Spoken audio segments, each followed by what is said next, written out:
Père et du Fils et du Saint-Esprit. Amen. Seigneur notre Dieu, par l'illumination de l'Esprit Saint, tu as instruit les cœurs de tes fidèles.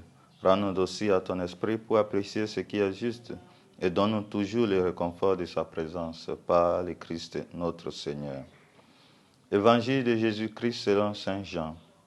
En ce temps-là, Jésus avait donné un enseignement dans les synagogues de Capharnaüm.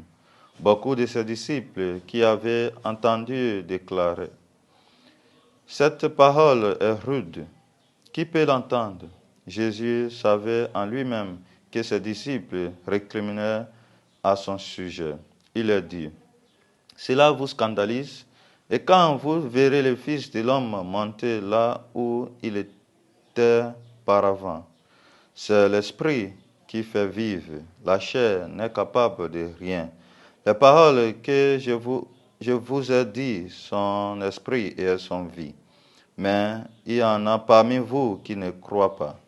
Jésus savait en effet, depuis le commencement, quels étaient ceux qui ne croyaient pas, et qui était celui qui les livrait. Il ajouta: voilà pourquoi je vous ai dit que personne ne peut venir à moi si cela ne lui est pas donné par le Père. À partir de ce moment, beaucoup de ses disciples s'en retournèrent et cessaient de l'accompagner. Alors Jésus dit aux 12, voulez-vous partir vous aussi? Simon-Pierre lui répondit: Seigneur, à qui irons-nous? Tu es les paroles de la vie éternelle. Quant à nous, nous croyons et nous savons que tu es le Saint de Dieu. Acclamons la parole de Dieu. Louange à toi, Seigneur Jésus. Aujourd'hui, samedi 29 avril, nous sommes toujours dans la 3e semaine de Pâques.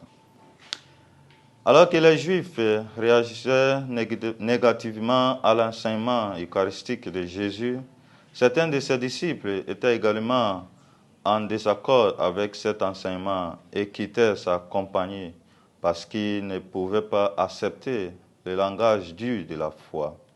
Jésus répond par une question qui pourrait être interprétée comme signifiant: quand le Fils de l'homme montera vers le Père, votre étonnement disparaîtra. La simple chair, c'est-à-dire les êtres humains sans l'esprit qui l'anime, ne sert à rien. Les paroles de Jésus sont les paroles de Dieu et la révélation de l'Esprit de Dieu.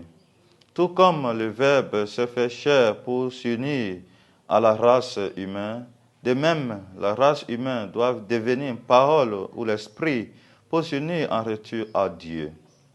Pour devenir donc cette parole ou esprit, nous devons nous nourrir de la chair de Jésus, puisque nous devenons en fait ce que nous mangeons.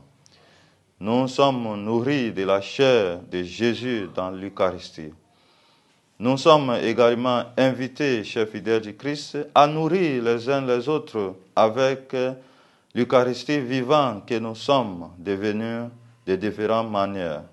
Demandons donc à Dieu de nous nourrir de sa chair afin que nous puissions à notre tour devenir pain et vie, donner et partager pour les uns les autres.